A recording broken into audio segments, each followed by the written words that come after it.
ये वही शहर है जिसको, वही लाइन है, वही बाज़ार है जिसको रात को देख रहे थे। रात में तो इसका मतलब सिस्टम ही चेंज हो जाता है। दिन में नॉर्मल ऑफिस वगैरह खुले, मैक्सिमम बंद है, जितने भी हैं वो बंद है मैक्सिमम। ये देखें तो ये शाम को जब मैं कल पहुँचा था मेरे से पहले ही ओपन था वैसे, तो आज पता नहीं मुझे कि मेरे कितने बजे ओपन होगा। शाम तक वापस आता हूँ तो पता चलेगा। फ़िलहाल मैं जा रहा हूँ यहाँ, इनका एक म्यूज़ियम है, म्यूज़ियम देख के आते हैं। So let's go.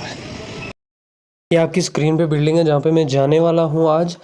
ये बिल्डिंग एक्चुअली क्या है मैं आपको बता दूँ, जब यूएसए और वियतनाम का वार हुआ था तो वियतनाम का प्रेसिडेंट इसी बिल्डिंग में रहता था। तो इसके बारे में जानिए, मेरे साथ जुड़े रहें।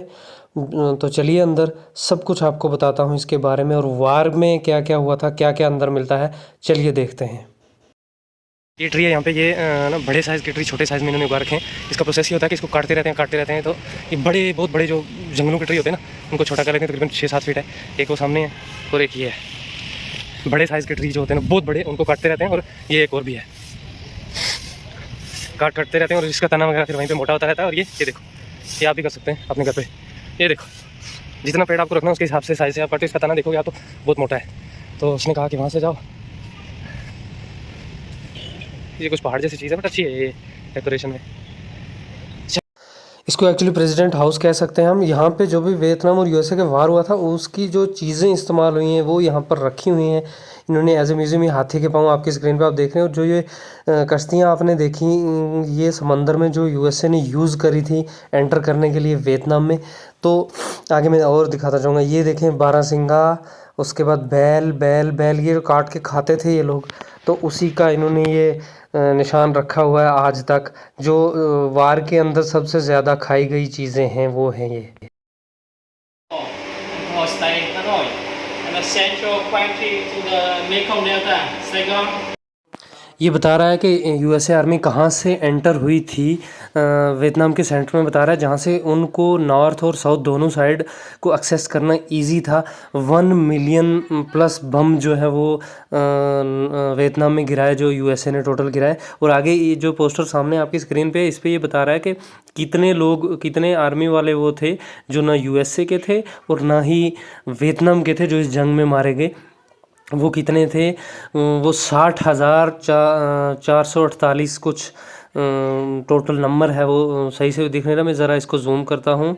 कायदा सैकड़ा, हज़ार, 10,000, लाख, सॉरी 60,000 नहीं, 6,44,081 सिपाही ऐसे थे जो ना ही वियतनाम के थे ना ही यूएसए के थे जो मारे गए इस जंग के अंदर। अब जो ये फिगर आपके सामने रखी गई है, ये फिगर है कि कितने आर्मी वाले थे जो यूएसए से थे जो मारे गए।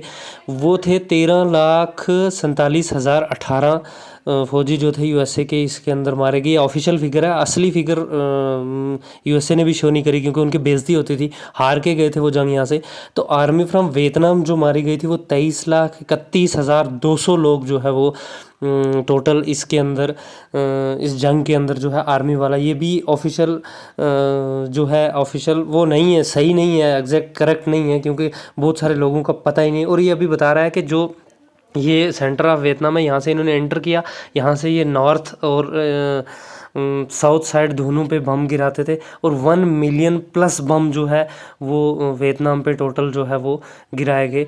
और ये दूसरा एक नीचे भी इसने बताया पार्ट समंदर का जहाँ से वो लोग इनके ऊपर हमला करते थे। और मेन पॉइंट ये था जहाँ पे इसकी फिंगर है पर्सन की। अब इसकी भाषा आपको समझ नहीं आएगी इसलिए मैं इसको ट्रांसलेट करके बोल रहा हूँ ताकि आपको थोड़ा समझ आ जाए कि अमेरिका ने बिना वजह, कोई रीज़न नहीं था।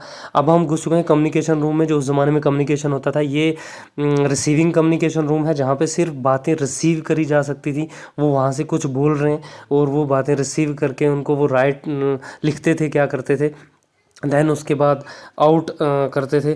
तो ये दूसरा है। तो ऐसे सारे हैं, चलो देखते जाओ सारे, मैं आपको सब कुछ बताता हूँ। और ये भी कम्युनिकेशन रूम था उनका, बात करने के लिए, रेडियो वगैरह का, रेडियो रिसीवर, मतलब वहाँ से जो बात आती थी वो यहाँ बात होती थी। कम्युनिकेशन ऐसे होता था उस ज़माने में। Also communication room. हाई आज तो व्हाट्सएप पे ये होगा छत वाला। टाइपिंग सेंटर भी है यहाँ पे, टाइपिंग मशीन भी है यहाँ पे।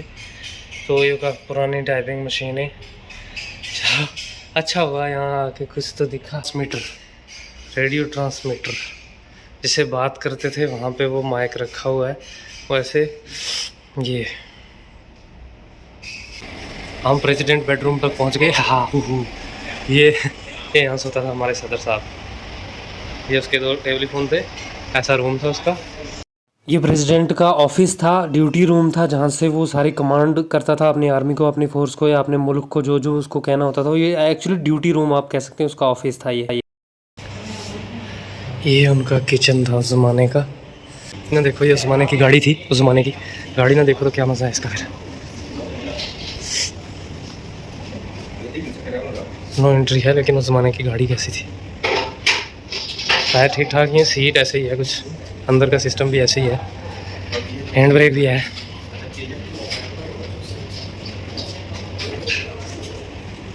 अभी इन्होंने ये मार्केट बना दिया चीज़ें सेल करने की। उसके बाद डाइनिंग बना रखे हैं, डाइनिंग मतलब रेस्टोरेंट बना रखे हैं बड़े बड़े, जिनमें ये हमारे सदर साहब की गाड़ी थी। ये वहाँ पे लिखा हुआ 1960 में जर्मनी वेस्ट में ये गाड़ी बनी थी, मर्सिडीज़ बेंज। तो कैसी होती थी तब की मर्सिडीज़ बेंज, आप देख लो। ये अंदर से आज की मर्सिडीज़ में कुछ ना कुछ तो। ये हमारे प्रेसिडेंट साहब की गाड़ी थी, और ये पहली बार जब सुबह 9:10 पे यहाँ पे रखी थी 1975 में, जब वियतनाम आज़ाद हुआ है। ये शूटिंग गैलरी थी जहाँ पे वो लोग प्रैक्टिस करते थे फायरिंग की। सामने देख लो रेत, और यहाँ पे अंदर जाना मना है, प्रैक्टिस करते थे फायरिंग की। उसका रूम है यहाँ पे। अब ये एक बिज़नेस प्लेस बन चुका है, और यहाँ पे जो पुरानी यादें हैं वो भी इन्होंने रखी हुई हैं।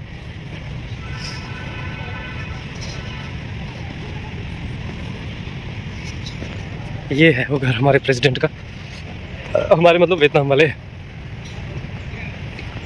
यहाँ के ऊपर हेलीकॉप्टर का वो बना रखा था इन्होंने, जिससे प्रेसिडेंट वार के टाइम पे उड़ता था, जाता था